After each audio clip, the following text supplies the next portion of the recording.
Bunlardan başlayaq sözün leksik və qrammatik mənası. Azərbaycan dilində olan bütün sözlərin qrammatik mənası var.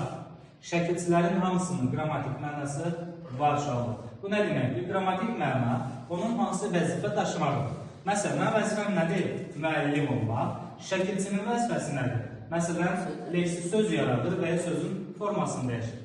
Hər hansı bir sözün qrammatik mənası nədir? Hansı nitq hissəsinə aid olmasın. Sözün leksik mənasını 4 yolla biz izah edərik. 1. O sözə yaxın mənalı bir söz tapar. Məsələn, deyirəm ki, simiz insan, xəsis insan. Onun antonimi, yəni leksik mənalı söz taparıq. Simiz insan, əli açıq insan deyə bilərik. Və ya bir sözün leksik mənasının məzmununu açmaqla izah edə bilərik ki, məsələn, qələm, yazı yazmaq üçün istifadə olunan dəftər yaxınlar ləvəzmatdır. Bir də sözü hissələrinə parçalayaraq, bu həm deməli, mürəkkəb sözlərə aiddir, həm də düzəltmə sözlərə. Məsələn, dəmirçi. Bunu parçalaya bilərik. Necə?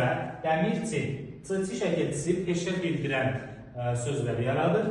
Dəmir, dəmirçi, yəni dəmirdən istifadə edən şəxs. Gəmi, gəmiçi, gəmidə çalışan şəxs. Bir də mürəkkəb sözlərdə, məsələn, əl-üz yuyan deyirik. Yuyan.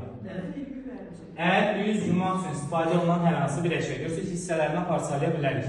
Digər, sadə sözlər hissələrinə parçalanmır, zaten sadə söz olduğuna görə ilqar. Deməli, hansı yollar oldu uşaqlar leksik mənası izah etməyi? Sözün həqiqi mənası var uşaqlar, bir də məcazi mənası var. Onun ilki mənası nədir? Həqiqi məna, dominant məna deyir, həqiqi. Məsələn, lövhə deyirik. İlk ağlımıza lövhə deyəndə nə gəlir? Yazı yazmaq üçün olan bir taxta, yaz taxtası. Amma məcazi mənada necə işlədərik? Həyat lövhəsi ola bilər, şərəf lövhəsi ola bilər. Məsələn, getdi sözü. Deyirəm ki, İlqar Muradgilə getdi. Həqiqi məna. Amma desəm ki, Murad bunu görüb fikrə getdi. Burada getdi nə olur? Məcazi. Bugünkü mövzumuz amonim, tunarım, amonim, sinonim, antonimlərimiz var. Bir də çox mənalı sözlər. Birinci başlayaq çox mənalıdan. Niyə? Bir sözü, hər hansı bir sözü var tunar. Nə çox delərəsi o var? 40 düşür şu an. Hər hansı bir sözü məcazi mənada işlədə bilirsənsə, bu söz adlanır çox mənalı sözdür. Çox mənalı sözlərsə bu qədər. Bir də fikir getmə çox mənalıdır. Bəli, oradakı getdi söz çox mənalı sözdür. Çox mənalı sözlərin məna tayları eyni nitq hissəsinə aid olur və daha çox insanın belə deyək, bədən üzvlərinə daha çox uyğun gəlir, bəzi bədən üzvlərinə. Məsələn, başlayaq nədən? Başdan. İnsanın başı həqiqi mənada, kəndin başı, küçənin başı məcazi mənada oldu, çox mənalı söz. Sonra, amonimlərimizdən çoxlar bir qədər uşaqların çətin qəbullandığı hissədir. Əslində, amonim asandır. Niyə? Baxın, bir sözün yazılışı da eynidir, deyilişidir. Vurğusu da eynidir, başlanğıc forması da. Hər şey eynidir, amma məna fərqi var. Məna fərqi. Məsələn, gül sözü, gül. Deyirəm ki, gülmək. Feil olanda, feil olur, gülmək, təbəssüm olmasına. Bir də çiçək, gül olanda isim olur. Görsünüz, yazılışı eyni, deyilişi eyni. Vurğusu və başlanğıc forması eynidir. Amma mənaları tamamilə fərqli olmalıdır. Yəni, amonim deyildirsə, məna fərqliliyi yadda saxlayırıq. Amma çox mənalı sözlərdə məna fərqi yoxdur. Məna eyniliyi var. Yaşlı məna eyni olmalıdır. Ona görə həm eyni nitq hissəsi ola bilər amonimlər, həm də müxtəlif nitq hissəsi ola bilər. Məsələn, top sözü, top. Oyuncaq növü olsa isimdir. Nə? Top aldım, top atıldı, nə atıldı topa? Yenə isim. Dolu, bəli, dolu insan sifət ola bilər, top yağır, isim ola bilər. Sizcə, buradakı sözlər bir-birinə münasibətdə nədir? Bu ikisi məcazidir, bu həqiqidir. Mən bir-birinə münasibətdə, yəni belə deyək də, çoxluq mənası bildirdiyinə görə çox mənalı sözdür. Buradakı dolu sözlər.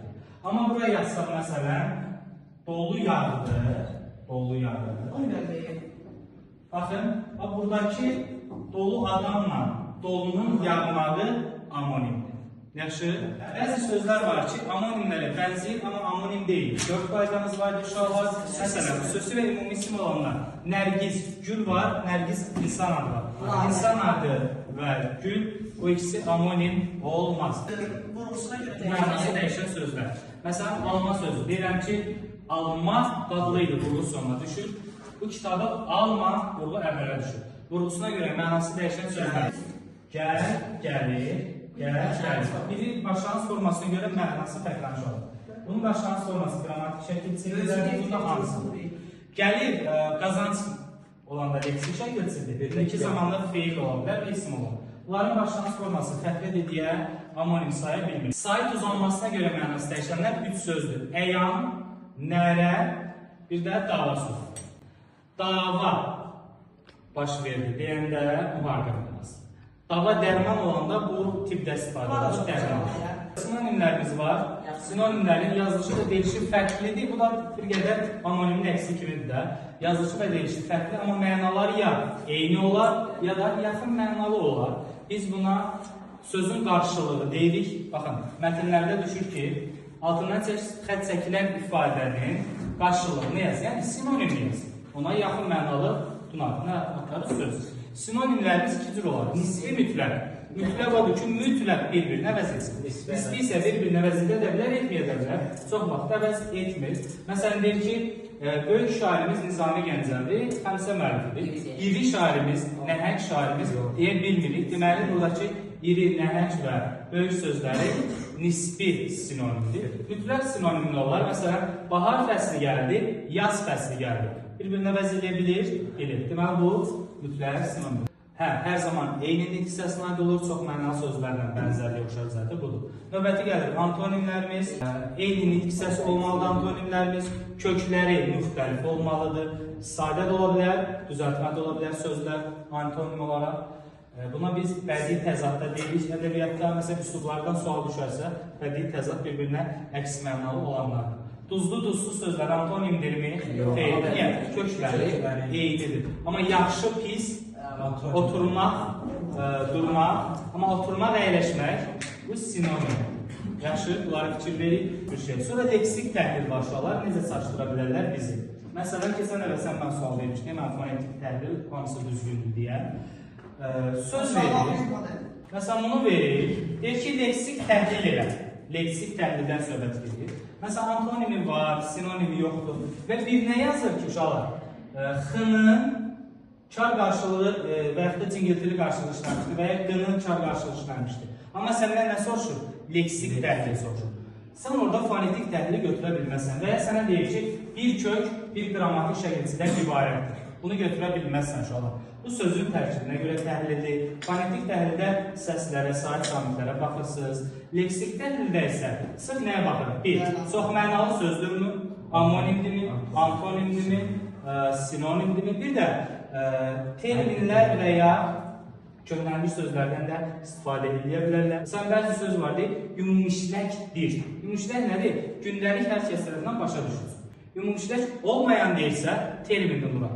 Məsələn, deyirəm ki, üçbucağın bucağı deyilsə, buradakı bucaq termin yoxsa gündəlik işlətdiyimiz söz? Yox, termin. Çünki hər hansı fənna aiddir. Amma evin deyil, bucağı çəkilənmişdir. Bu zaman ümumişlək sözdür. Frazeoloji birləşmələrin digər adı sabit söz birləşmələridir. Heç vaxt parçalanmır, asılı əsas tərəfi yoxdur. Bir tərəfindən digər tərəfinə sual verə bilmirik. Və frazeoloji birləşmələrdə olan hər bir söz məcazi mənada olmalıdır. Məsələn, düşür ki, verilən fikirlərdən yanlış doğrunu seç və deyir, frazeoloji birləşmənin tərkibində olan sözlərin hamısı mütləq məcazi mənada olmalıdır. Doğrudur, yanlış. Doğru fikirdir. Frazeoloji birləşmənin bir mənası var uşaqlar. Sırf mənası. Məsələn, dilotu yemək. Mənası nədir? Çox danışmaq. Bunun mənasıdır. Bir də var, sinonim. Bax, uşaqların çaşdığı yer buradadır. Deyir ki, mənim, dilotu yemək frazeoloji birləşməsinin sinonimi çox danışmaqdır.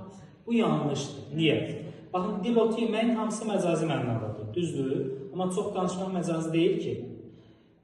Sinonimdə odur ki, hər ikisi məcazi olsun. Ona görə frazeoloji birləşmənin sinonimi də frazeoloji birləşmə olmalıdır. Məsələn, dilotu yemək, dil ötmək. Frazeoloji birləşmənin antonimi də hər zaman frazeoloji birləşmə olmalıdır. Amonimi hissəmiz var. Amonimlərdir. Məsələn, can vermək. Hər ikisi frazeoloji birləşmədir. Parçalanır. Cümlə daxilində bir cümlə üzvü olur. Məsələn, PUBG-də oynayırsınız, inşallah. Gəlir, kimsə yaralayırlar, əlini çiyninə qoyub düz üstə durur.